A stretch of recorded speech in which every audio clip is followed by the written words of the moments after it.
Welcome back to the channel, guys. Fish are all doing good. Well, they look good. Had a few ups and downs the last few weeks. Not going to go into it too much, but we're all good now. We're all good. Did touch and go at one point. Got a few new additions.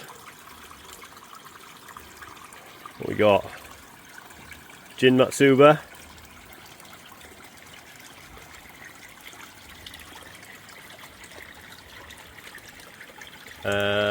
It's 55 cm and from the Omasako bloodline. Got a, I think this is a Hirasawa Kajaku. I think it's 50 cm. Is that it? Of course, it's hiding. Yeah. Thought it was looking a bit murky. My UV's been off for a week or two. Yeah, it's all looking good. It's all looking good. Spent a few hours tinkering with the grow on. Ready for the fry to come tomorrow. Really freaking excited for these fry to come.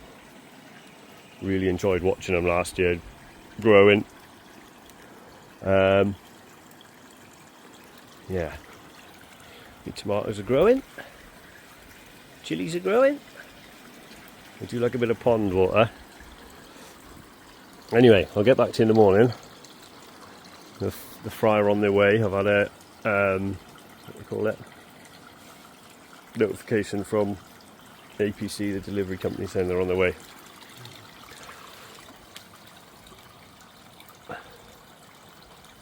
I had a jumper. This one jumped out.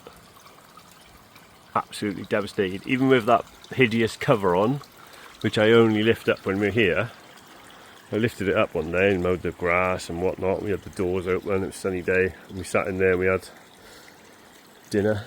And my wife jumped up from the dinner table. She was like, "There's a fish on the lawn." And it was by there. And it lost about 50 scales. Couldn't have been there long, but gutted because I always have the cover down.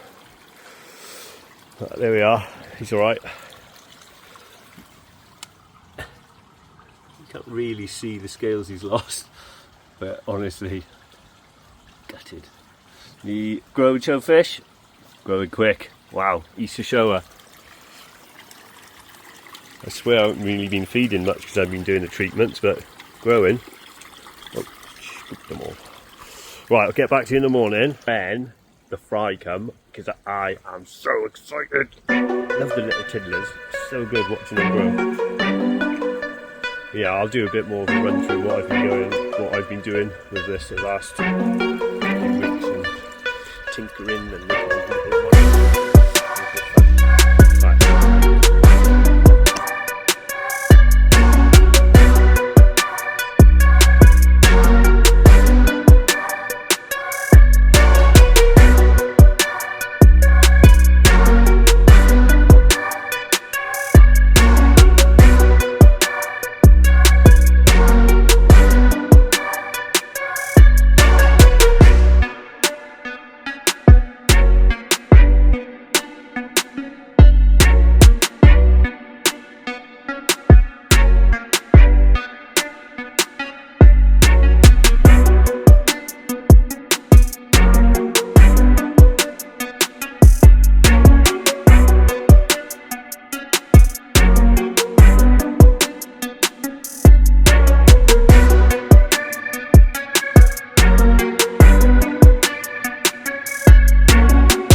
so the fry turned up this morning, 8:30. I think they were sent out about 3 o'clock yesterday afternoon, so they've obviously been in transit overnight, so I've floated them in here for an hour, just over an hour and 20.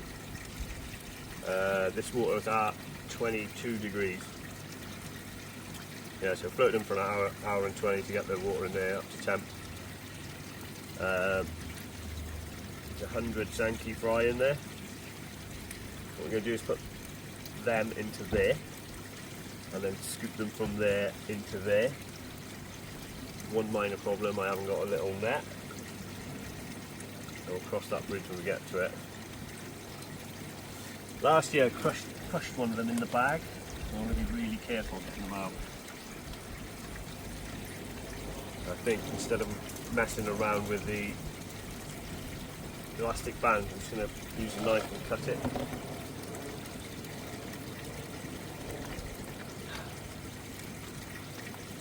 I really don't want to crush any, so I'm going to be quick.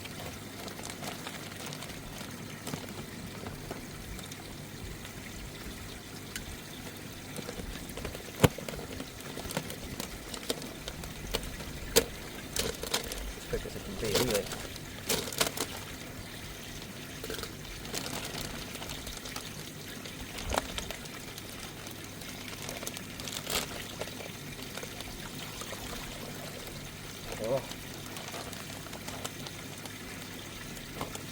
Check all the corners.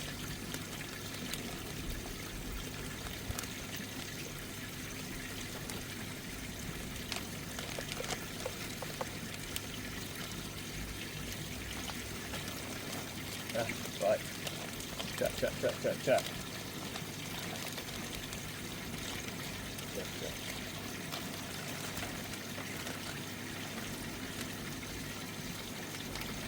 Happy. Successful.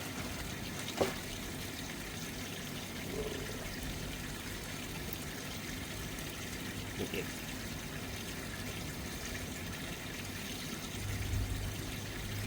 Bring it down for a closer look.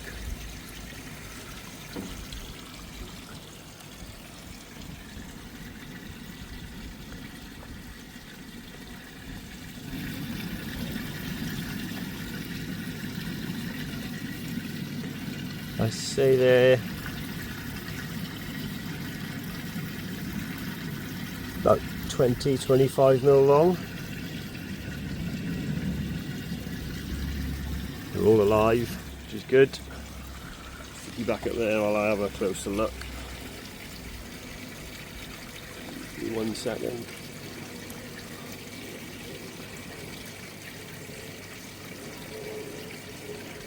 Looking for any deformities or kinks, or they're all really equal size, which is good.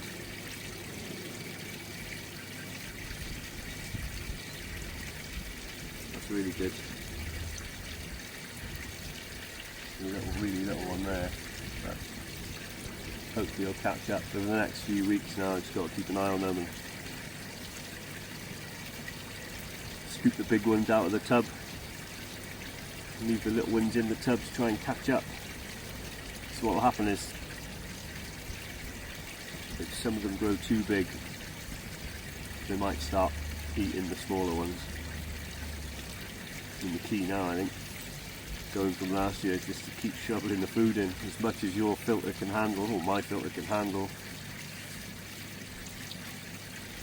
which isn't very much at this point. That was what my downfall last year. I had them in the tub in the house, and then when I moved them after 6 weeks of having them in the house into here, it was like a fresh pond, and at that point I was already feeding quite a bit a day. But doing it this way, from today I'll only be feeding a little bit, I'll be building my filter up slowly, whereas last year I had to start a filter again 6 weeks in and top off the food. But yeah, really happy with them. Can't wait to watch them change over the next few months. Incredible how quick they grow. Oh, I haven't got a net. I don't know where my net's gone. I'll have to scoop them out. What I don't want is any of this water to go into this pond, because I think when the water comes out of the bag and hits the oxygen, the ammonia just goes mental. So the last thing you want is that water in there. You do need a net. Scoop them out maybe. Alright, let's get them in there. I suppose it's not that much water compared to that. We'll see how it happens. Let's move you over there.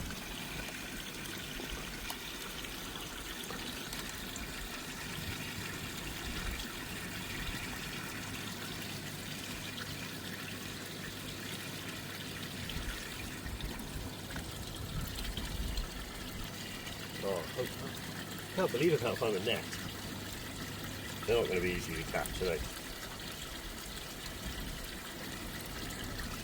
First one in.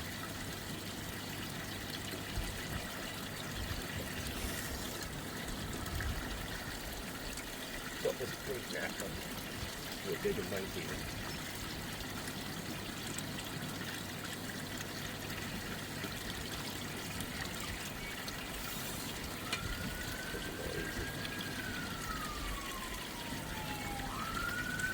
It'll take you forever to do it like this. Stressing them out.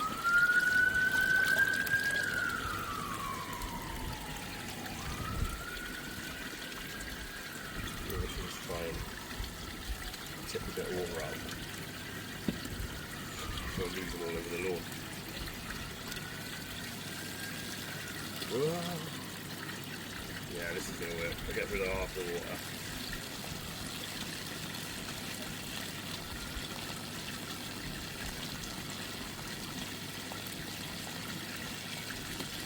Ooh.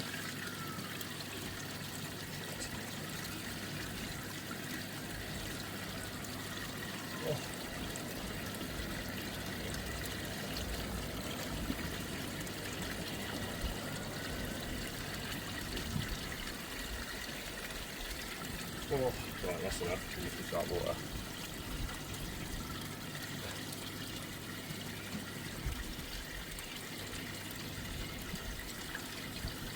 There we go. Little fishies are in.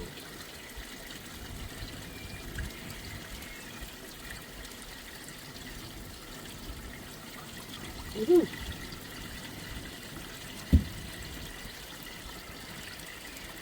Back in the blue tub. Let the fun begin.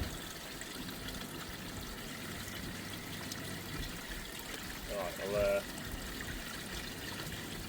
show you what I've done. I'll have a closer look at these. There.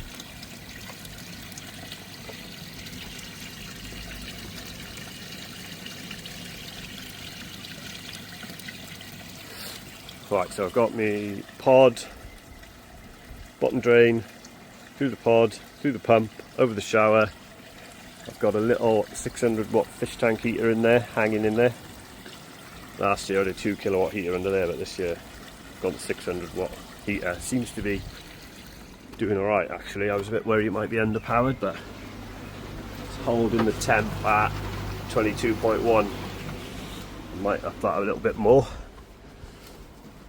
23 or 24 I think I'm going to stick to. Yeah, so like last year I'm not going to use New Forest Koi supply a little bag of brine shrimp eggs. The reason for that is the small koi, they hunt from the movement when they're young, so yeah, the little brine shrimp move around in there. You hatch the brine shrimp and then you feed them there, they move around, then the fish eat them, and then you wean them off that onto the dry powder food. I didn't manage to do it last year and I was worried, but all my fish survived, and what I did was I put an air stone in. That's obviously creating a current in there so that the powder moves around. I drilled a load more holes in my bucket yesterday. 3mm holes I drilled, but I haven't drilled any in the bottom. I don't want the food. I don't mind if a bit of food settles on the bottom because they'll munch it off the bottom. But what I don't want is the food falling through the bottom and going in there, because there's nothing in there to eat at the moment. So just got holes in all the sides. And that's it, yeah.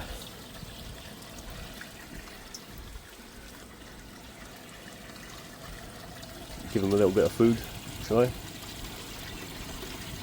Yeah. Just give them a bit of food. See if we can get them up eating. I don't know if that air stone's a bit too much in there.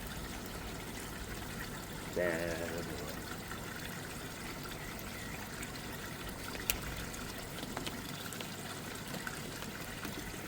Going straight onto the stage 2, not doing the brine shrimp.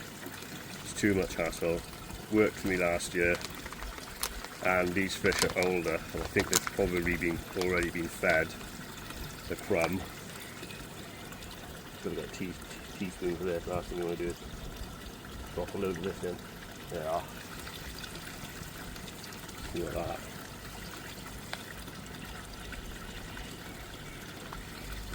That's what they do. I should have probably left them for half an hour to settle, but they're hungry little buggers. Yeah, you can see a few of them eating.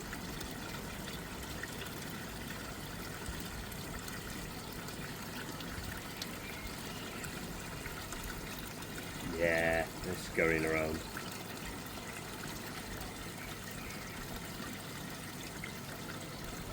Right, I'll get back to you later on tonight. I'm just going to put the lid on and leave them settle. Probably a bit confused. I'll get back to you in a bit. There you are, end of day 1. We're all settled in alright.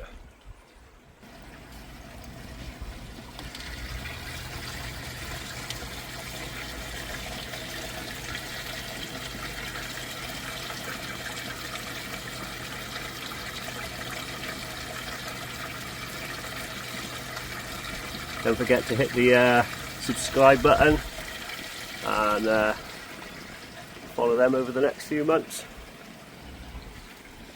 All the fish are doing good. Yeah, getting close to the 2,000 subscribers now.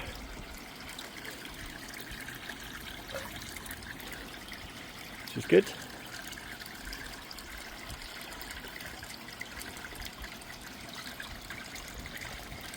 Thanks for watching. Catch you on the next one. Bye.